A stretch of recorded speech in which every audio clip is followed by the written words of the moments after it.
nous l'avons entendu. Au début de l'année, Dieu nous fait grâce de le recevoir en cette fin d'année. Il vient de Lubumbashi. Alléluia. Je n'entends pas les amens. Alléluia. Un homme de Dieu que j'aime entendre. Pour ceux qui étaient là, rappelons-nous, nous étions vraiment bénis.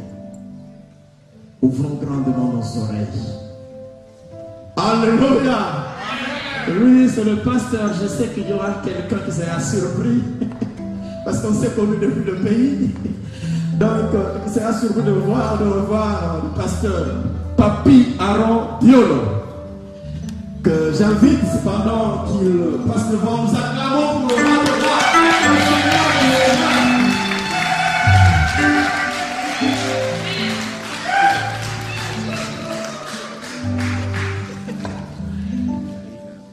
Amen, amen.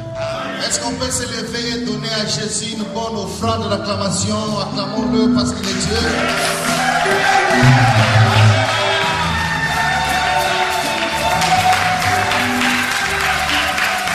Gloire à Jésus. Alléluia. Tout en restant debout, je vais vous inviter à ouvrir vos Bibles.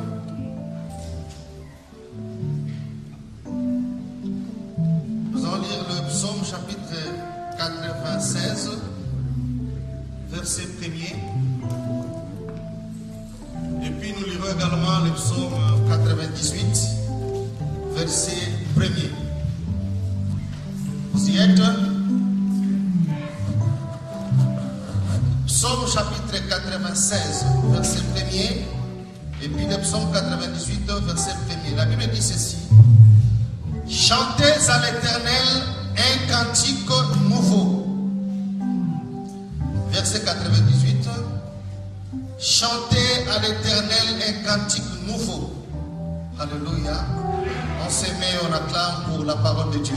Amen.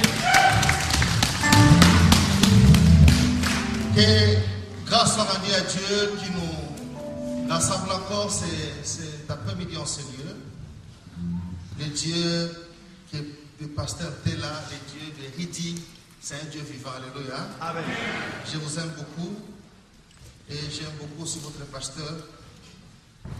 Je disais, quand j'étais là la fois passée, j'avais dit que les pasteurs Tella sont nos aînés dans la foi et nos aînés dans les ministères. Ils sont des gens depuis le pays. Nous avons aimé leur manière de travailler et nous étions déjà connectés. Dieu a fait grâce, lui, il est venu en France. Et nous, Dieu nous a fait quitter Kinshasa pour que nous évoluions à Lubumbashi, c'est toujours au Congo. Alléluia. Amen. Là, nous dirigeons une église qui s'appelle le Centre évangélique et missionnaire Les Amis du Christ. C'est un peuple merveilleux et ils m'ont dit chaque fois que je serai devant le Saint de Dieu que je leur salue de la part des Amis du Christ de Lubumbashi. Donc vous avez les salutations des Amis du Christ de Lubumbashi. Amen. Alléluia. Amen.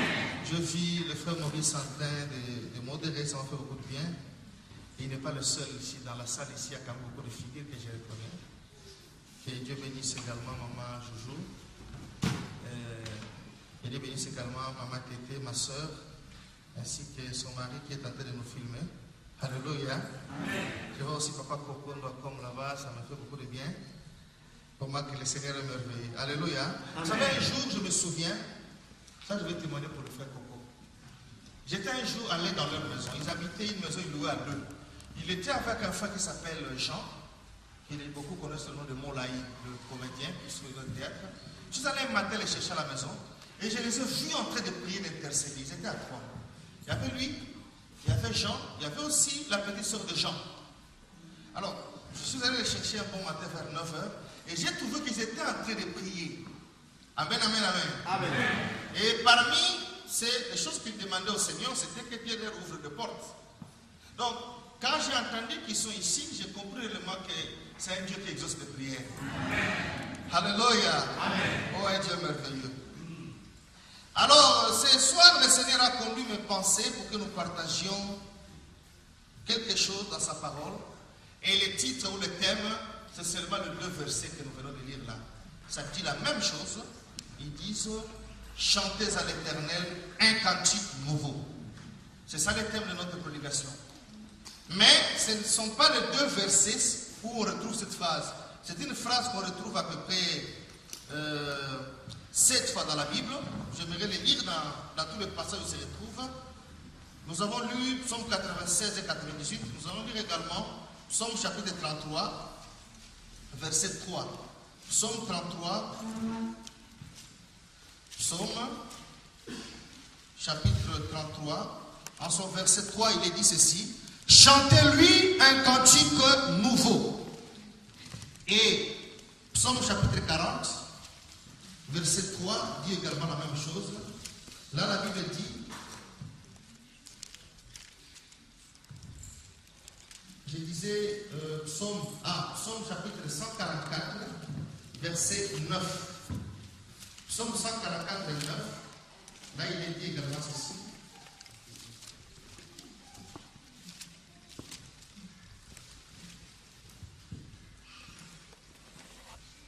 J'allais dire Psaume 149, verset 1er. Alléluia. Et puis il dit chantez à l'Éternel un cantique nouveau. Alléluia. Amen. Et comme vous disait également dans le livre d'Ésaïe, la même chose est également écrite. Ésaïe chapitre 42, en son verset 10. La Bible dit ceci. Ésaïe 42, 10. Chantez à l'Éternel un cantique nouveau. Alléluia. Donc cette phrase se répète comme si c'était le refrain d'une chanson. Chantez à l'Éternel un cantique nouveau. Chantez-lui un cantique nouveau. Et pour votre information, le verbe chanter est conjugué à l'impératif présent. C'est-à-dire que c'est une obligation que Dieu donne à chacun, à son peuple, pour que chacun de nous puisse chanter en son honneur un cantique nouveau. Alléluia. Et le dictionnaire biblique définit le mot cantique comme étant un chant d'action de grâce. Cela nous conduit à comprendre que toute chanson chrétienne soit-elle n'est pas un cantique. Pour qu'une chanson ou un chant soit appelé cantique, il faut que ce soit un chant d'action de grâce. Et parlant des chants d'action de grâce, c'est un chant qu'on doit chanter après qu'on ait vu Dieu faire quelque chose dans sa vie. Parce qu'on peut rendre grâce qu'après avoir subi une intervention quelconque. Alléluia. Donc, parlant des cantiques, ce sont des chants d'action de grâce. Et lorsque nous voulons parler de cantique, un cantique nouveau, c'est-à-dire c'est un cantique, c'est un chant d'action de grâce que ta bouche n'a jamais chanté. Un chant d'action de grâce que, en fait, dans ta bouche, ces paroles ne sont jamais sorties.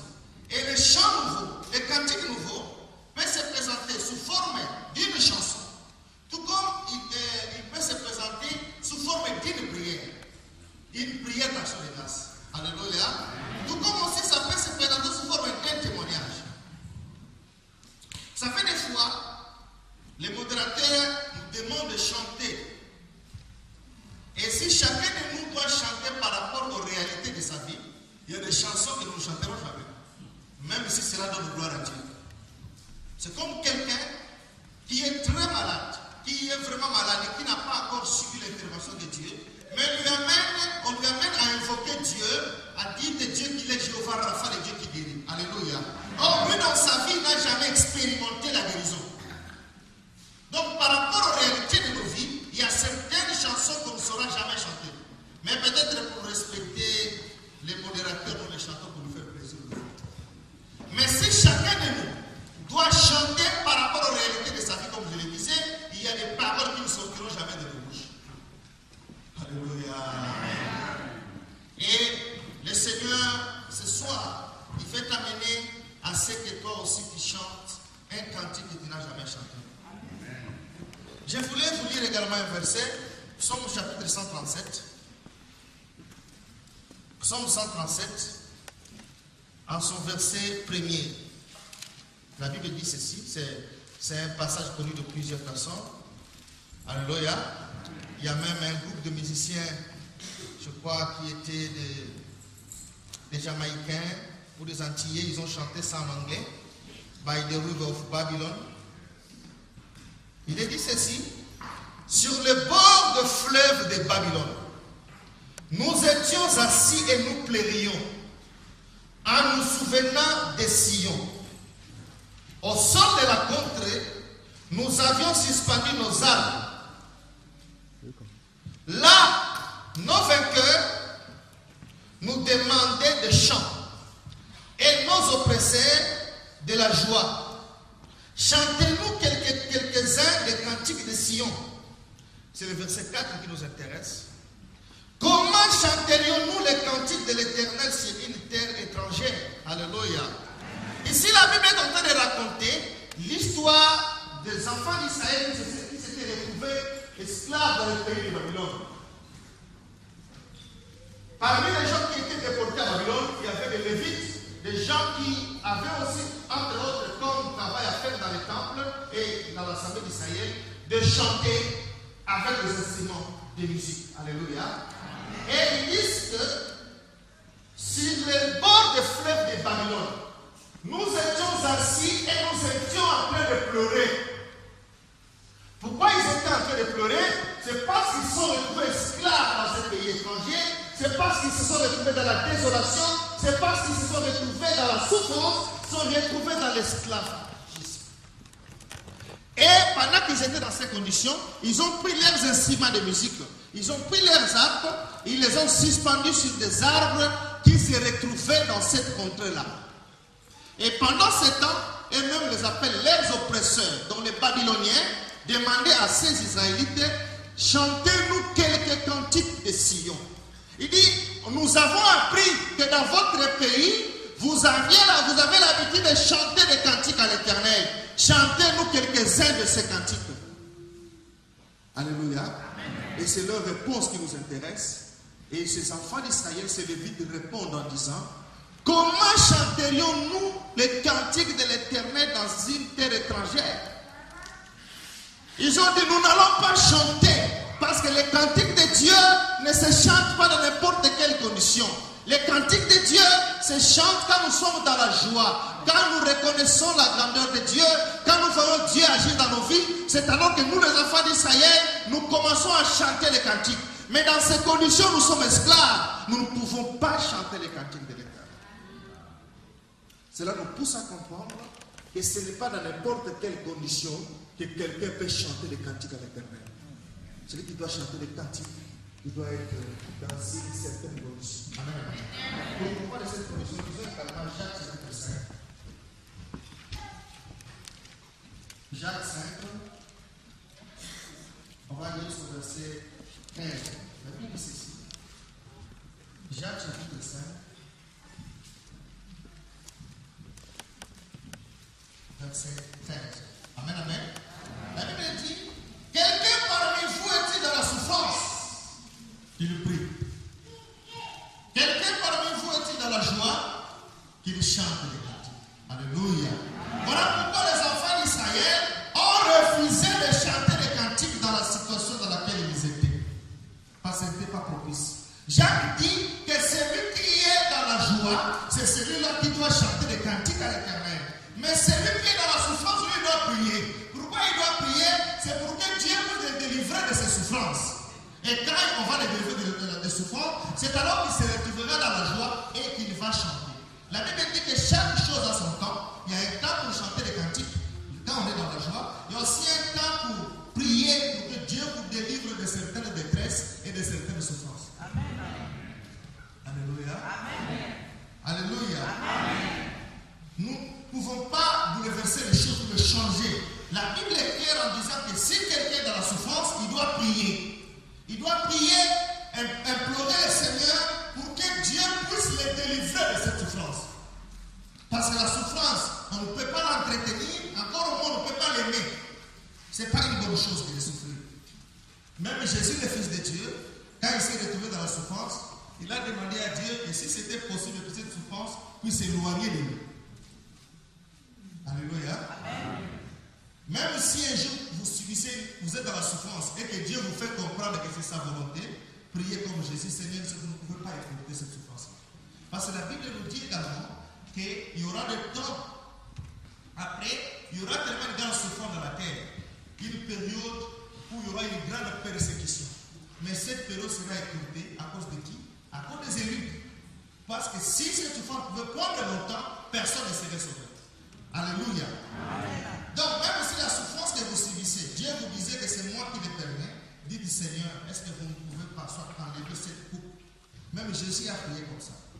Mais en fin de compte, il a dit, Seigneur, si ce n'est que ma volonté, vaut mieux que je puisse sauver le monde sans passer par la croix. Mais comme c'est ta volonté, je vais l'exécuter, malgré moi.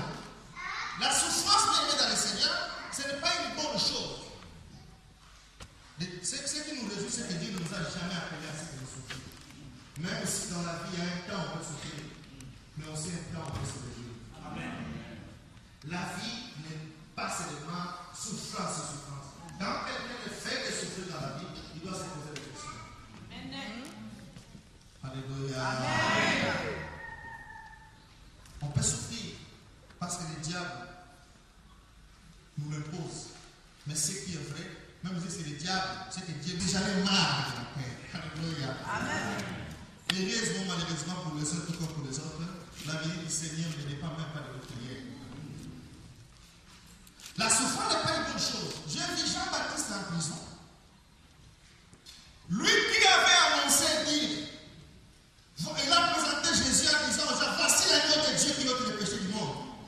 Lui-même il a dit que ce n'est pas moi qui suis le Messie.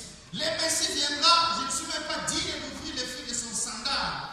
Mais quand Jésus venait pour se faire baptiser, il a dit aux gens, c'est lui l'agneau de Dieu.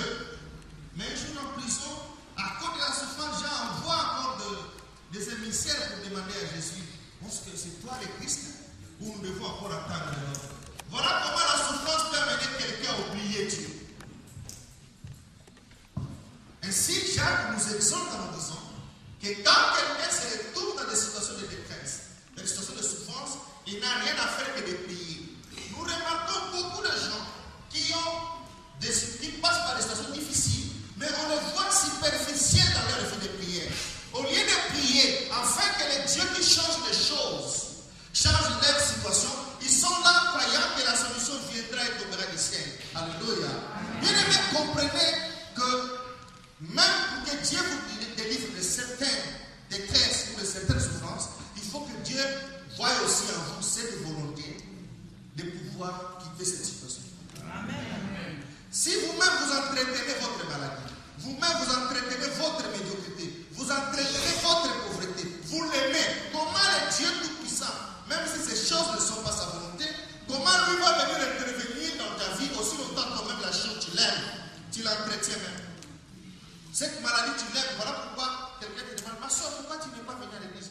Oh non, c'est à cause de ma diabète. Donc ça cesse d'être la diabète des médecins ou je ne sais de qui là, ça devient ta diabète à toi. Et tu veux que Dieu te délivre, or toi-même tu as fait de cette maladie-là ta maladie. Alléluia. Amen. Et même ce dernier temps, les langages des chrétiens ont changé. Dis comment ça va? Non, mon frère, c'est à cause de la crise. Et la crise financière, on a réglé les Suisses pour priser de ça. Ils ne savent même pas donner les offrandes, vous donner, faire des dons aux gens. Ils disent, ah mon frère, c'est le temps, c'est la récession. Les égoïstes vont profiter pour qu'ils ne savent qu'ils ne puissent pas donner les autres. Mais ce qui nous réjouit, c'est qu'on appelle cela la crise financière mondiale. Et Jésus a dit de nous que nous sommes dans le monde, nous ne sommes pas du monde. Alors, comme nous ne sommes pas du monde, nous comprenons que ce n'est pas notre crise, c'est leur crise. Je t'interdis au nom de Jésus. Je ne voulais plus entendre cette parole de crise de ta bouche. Amen. Amen, amen. Amen. Parce qu'en fait, quand on a compris que c'est leur crise, ce n'est pas notre crise. Parce que nous sommes dans ce monde, mais nous n'appartenons pas à ce monde. Nous, notre pays, il est ailleurs. Et nous subissons, je veux dire, l'influence de notre royaume. Et dans notre royaume, là, il n'y a ni banqueroute, ni faillite, ni voleur, ni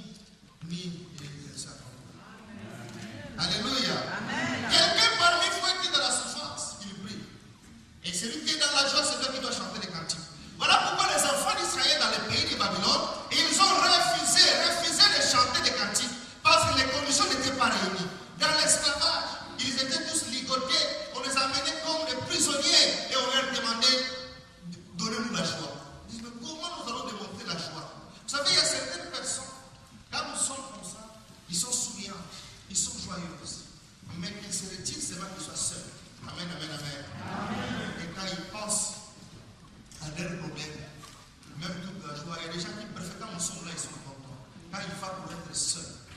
il se rend compte de ce qui passe comme problème. Il est même prêt à se suicider. Alléluia. Alléluia. Amen. Les enfants d'Israël ont refusé. Voilà pourquoi Dieu aussi nous demande, chantez-moi un cantique nouveau. Si tu trouves que les conditions dans lesquelles tu te trouves ne te permettent pas de les chanter, à cause des maladies que tu es en train de subir dans ton corps, à cause des difficultés, à cause de la souffrance, à cause des choses qui ne font pas dans la vie, dis au Seigneur, je ne sais pas chanter. Réponds comme les enfants d'Israël ont répondu, comment chanterai-je des cantiques nouveaux dans cet état? Sans emploi, sans enfant, sans mariage, je n'ai pas vraiment difficile, incapable de tenir les deux bouts du mois, et Dieu, tu me demandes de te chanter un cantique nouveau. Les enfants d'Israël ont refusé de le faire. Tu peux aussi refuser.